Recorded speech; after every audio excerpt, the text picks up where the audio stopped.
Hello, hi and welcome to this video. In this video I'm going to be discussing Weyward by Emilia Hart. Yes, this is a wand, and yes, I've dressed up for the occasion. The wand is made from ash, which is the material that the Tree of Life was made from, Yggdrasil. But anyway, let's get talking. Weyward by Emilia Hart. So at the heart of it is just a story of witchcraft running throughout, but it's also a story of female empowerment as well. And the book is split into three different narratives. So we have one from 1619, we have one from 1942, and we have one from the present day-ish, 2019. So the latter two are third person narratives, but the 1619 narrative is a first person narrative, and it's almost like, well, it is, we find out the main character's own writing, telling their story, putting down into words. I'm going to put this down now. So yeah, I loved it. I don't know if anyone saw my socials the last few days or whatever, but I came across someone on Twitter, I'm still going to call it Twitter, sorry, who described a book as a comfort read. And I love that phrase, and I don't know why it's not come to me sooner, a comfort read. And it perfectly describes the first couple of books I read this month, as well as this book here.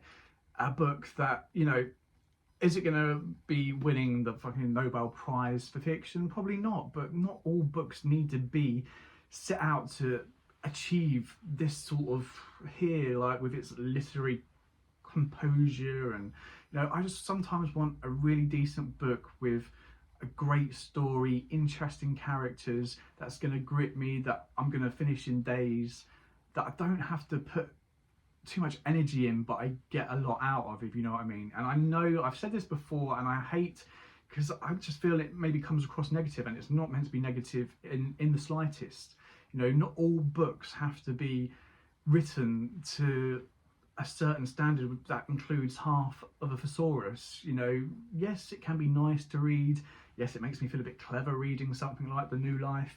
But while I could read The New Life, or a book like The New Life, maybe once a month or so, these books I could just read and read and read and read. And isn't that the point really of a book? You know, something that people are going to love and want to keep going back to. So yeah, I loved it for that reason. The three narratives, we have the 1619 narrative, which is from a character called Alpha. I don't know if I pronounced that right, but Alpha has been, is being imprisoned for charges of witchcraft. What I loved about this sort of narrative is that it's obvious the author here, Emilia Hart, has done her research, especially with the witch trials that happened in the UK back in the 1600s, especially probably the most famous, the Pendle witch trial. In here, the Pendle witch trial is briefly mentioned, but the families are mentioned. So the Device family, who were one of the main families, most of the family were imprisoned, and I believe most of them, I think one or two maybe got off, but most of them were sort of sentenced to death for witchcraft. And also they mention obviously Lancaster Castle, that's where the trials take place, that's where they did take place, but also the way they've named Alpha's mother, Janet. And Janet was the youngest Device child, and she was the actual person who got her family sentenced, if you like. The history is a bit dotty on how this happened, whether she was offered something. She was a very young child, 10, 11 or something like that. If she was offered a better life, or you know, a richer life, who knows. But she condemned her family to death by saying they were all witches. So it was a nice little nod to name Alpha's mother Janet there. Whether Emilia Hart did that on purpose or not, I don't know. But I liked the fact that the Device family were mentioned. The 1942 story narrative is of Violet, and Violet is about 16 years old. She's always known she's been a bit different. She has a younger brother by a year or so, Graham, and they're very close. Well, they start off very close when they were younger. They seem to be drifted a little bit, but they do end up a bit closer, well, a lot closer.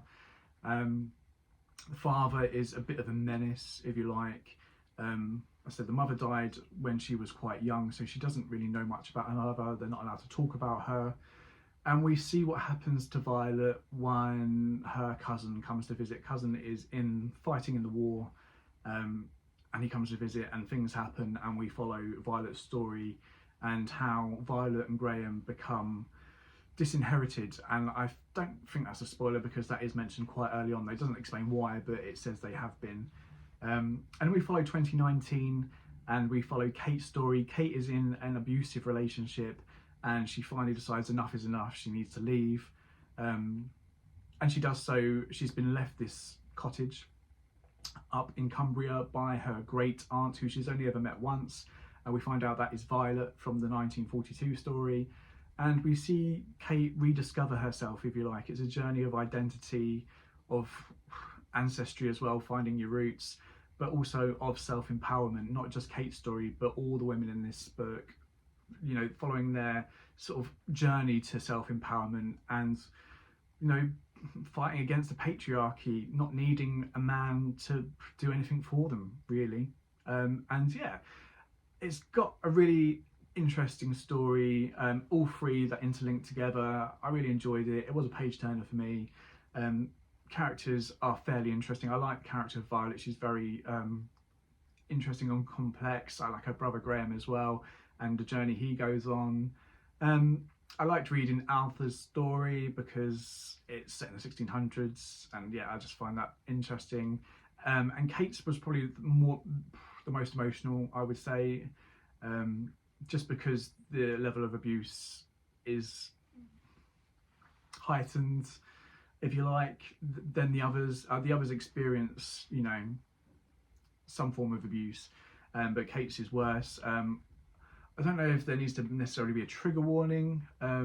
It's not necessarily overly graphic. What's there is needed, but it can be hard-hitting all the same, and quite emotional. So yeah, the main themes are about self-empowerment and not needing men, which amen to that, who needs a man? But yeah, they're really interesting characters and overly really enjoyable. I'm going to enjoy anything that has a bit of witchcraft history in there anyway. But yeah, I'm going to try and keep these videos a bit shorter when I'm just talking about individual books. I have thought about maybe just doing end of month talks on books, but when I do something like that, I feel like I may forget something I read at the beginning of the month. So I'm still going to do a video for each book, but maybe just cut it down a little bit, unless I'm talking about a bigger book or some of the Victorian stuff. I'll probably have a bit more to say, who knows, but I don't want to babble on. I don't want to get, you know, bore people. So anyway, that's my thoughts on Weyward. Really interesting. I'd say 5 stars for what it is. Yeah, I really enjoyed it. If you like stories about witches and female empowerment, yeah, go read it. So that is Weyward.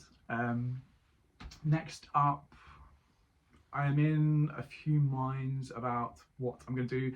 I'm going to try something different, I think. I'm going to read multiple books concurrently. I'm going to try it anyway and see what happens, because I did say I'm going to start this, and I am going to start this.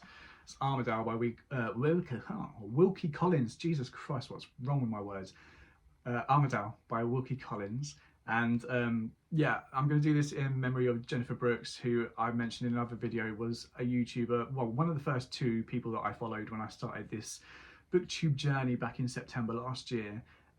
Wilkie Collins, I believe, was probably her favourite author from the Victorian era, if not her favourite author from all time. She loved Wilkie Collins. This was her 2nd favourite book. Her favourite was The Woman in White, but I'm still saving that for another time.